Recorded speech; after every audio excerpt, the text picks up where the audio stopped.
Welcome to all the Cancer rising signs of our zodiac to your astrology for the month of April. I'm Cosmic Girl 101. Trust you're doing well. So, we are going to be unpacking all the astrological events and movements of the planets and how it's impacting your rising sign in this video. So, let's get to it. Cancer rising. On the 7th of April, Mercury goes direct in Pisces in your ninth house. And from the 7th to the 15th of April, Mars in Cancer, your first house, is trining Mercury direct. You may be ready to take some action, whether it's through education, foreign places, or travel.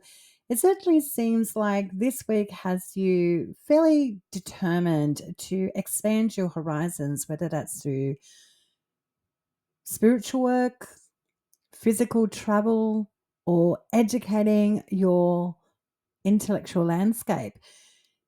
I think you're ready, Cancer rising, to look at the bigger things in life, literally, and start something for yourself that's inspiring and it takes you into different people, places, and faces that are going to help you advance, feel more cultured, feel more well rounded, and more connected to the larger world. So expect to feel a fire under your feet from the 7th to the 15th of April. On the 10th of April, Venus in Pisces, your ninth house, stations to go direct, joining Mercury direct now as well. With Venus direct in your ninth house, this indicates that the home, family, parents, friends, hopes, and alliances are really starting to amp up. And this indicates that there can be a change of the guard when it comes to connecting to the bigger things in life and how it has a knock on effect with your friends, your hopes, and your actual home or family members. Things are starting to open up really quite nicely for you, but it is going to have you really quite aware of the impact of you opening up your horizons and the knock on effect it has with your peeps and your home and family life.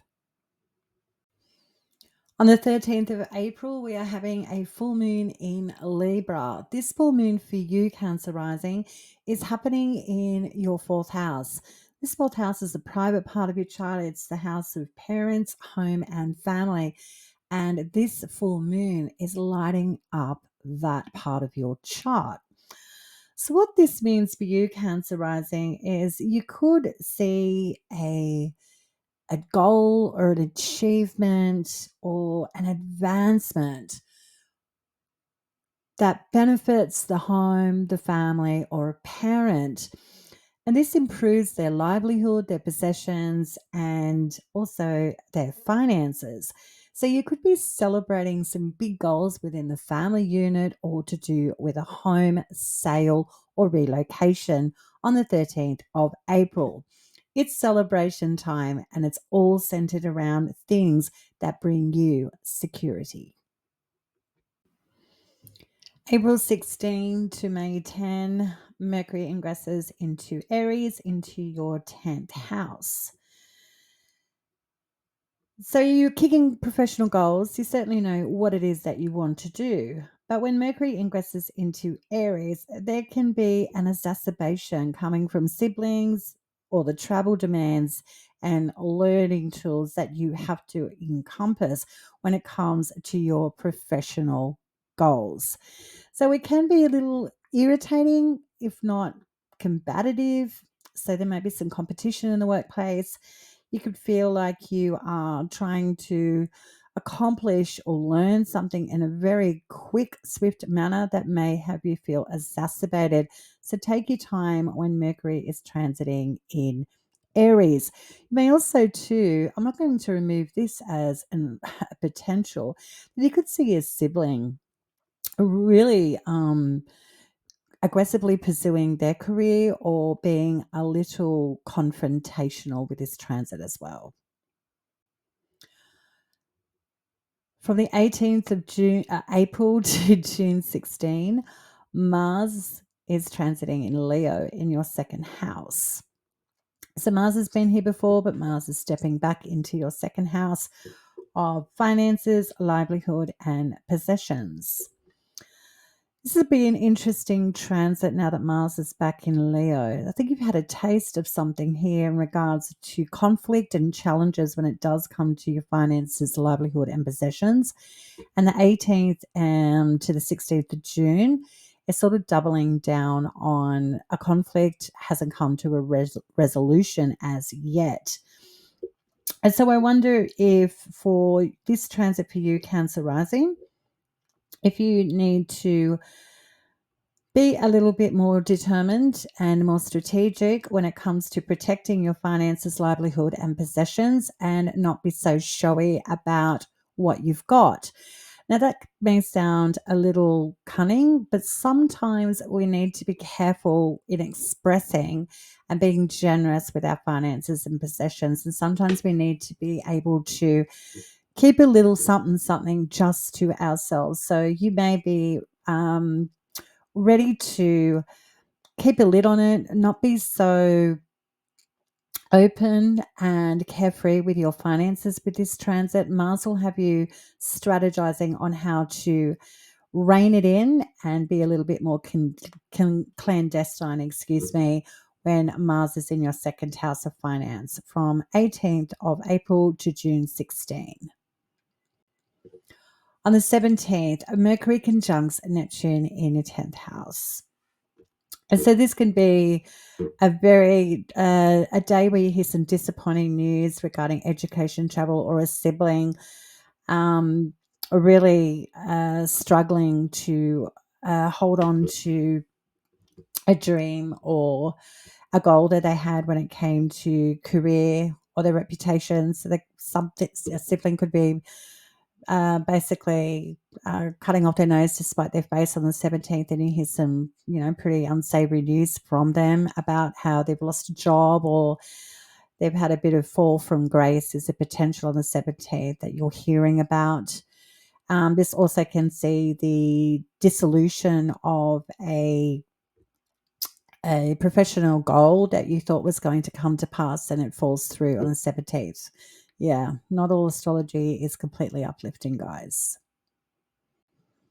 On the 19th, the Sun ingresses into Taurus, and this transit for the Sun is happening in your 11th house of good spirit, which is quite lovely.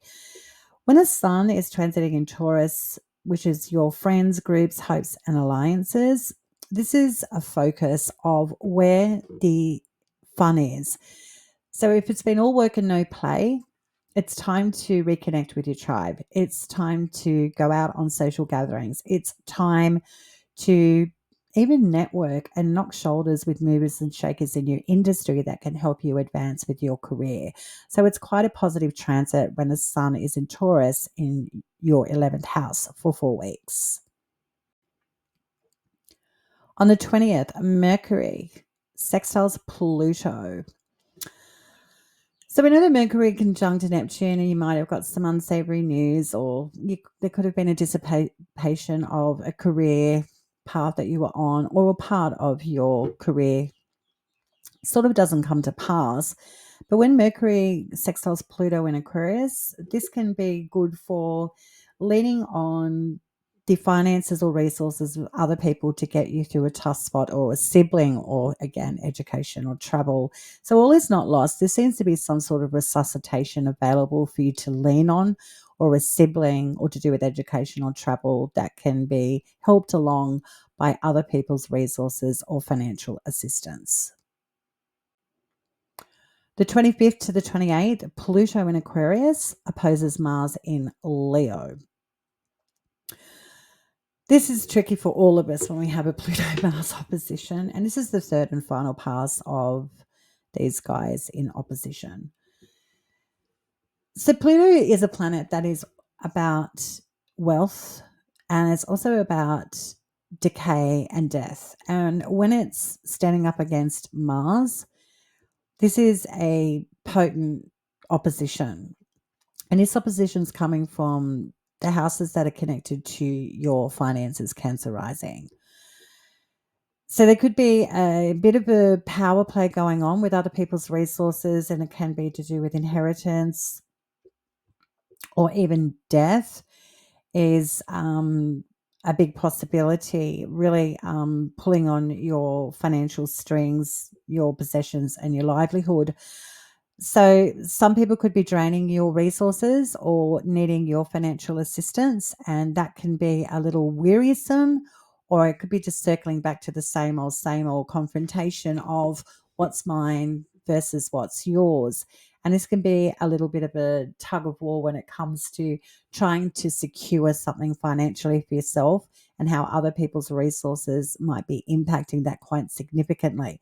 So it's not a really pleasurable alignment, but there's some sort of financial dynamic that you're entangled with that may be a little difficult to deal with in regards to other people's resources and the topics of inheritance and death. So, yeah, difficult days from the 25th to the 28th of April. On the 27th, there's a new moon in Taurus, and this new moon is gorgeous because it's exalted. The moon, your ruling planet, is exalted in Taurus. So this is wonderful. We know the sun is in Taurus, and this is the house of your friends, groups, hopes, and alliances. And we know that the moon is now here joining the sun. So this is invigorating new beginnings. And so this is bringing the life force back into your social connections, your dreams for your future. And you may also feel quite inspired to open up to new people, places, and faces on the 27th of April. So if you're feeling the itch, like you need new groups or new social connections, then this new moon may have you stepping into new environments that you haven't been in before. So that's quite uplifting. The moon's exalted here. The moon rules your body. You're all for it in beginning something quite long-term, stable when it comes to people, places, and faces that are inspiring and a little different than yourself. So really nice on the 27th of April for you, Cancer rising signs. On the 30th of April, Venus ingresses back into Aries, joining Mercury in your 10th house. And Venus will be in an Aries from the 30th of April to June 5th. With Venus in Aries, this is quite lovely because this indicates that there are benefactors around you that can really help your career. You may also find that some friends might turn into deeper connections with this transit. So you might be deepening some professional connections with this transit as well, which is quite lovely. And we also have a lot of focus on the home and family and parents with this transit as well, because Venus does rule that fourth house. So I wonder if there's a nice balancing act that you're going through here with Venus in the 10th that rules the fourth. This could be balancing home and family, professional responsibilities, being a parent if applicable. This could be a fine, delicate balancing act you're trying to encompass here when Venus is in the 10th house of Aries from the 30th of April to June 5th. But I would also, I'm not ruling out with this transit that there can be some really nice beneficial alliances or even little goals actually coming to pass when it comes to your own career. So really nice Cancer risings. That's your astrology for the month of April from your Cosmic Girl 101. I trust you have a wonderful month. If you have any astrological questions or inquiries about my astrological readings, I can be contacted at cosmicgirl101@protonmail.com. Till next time, Cancer rising, stay cosmic.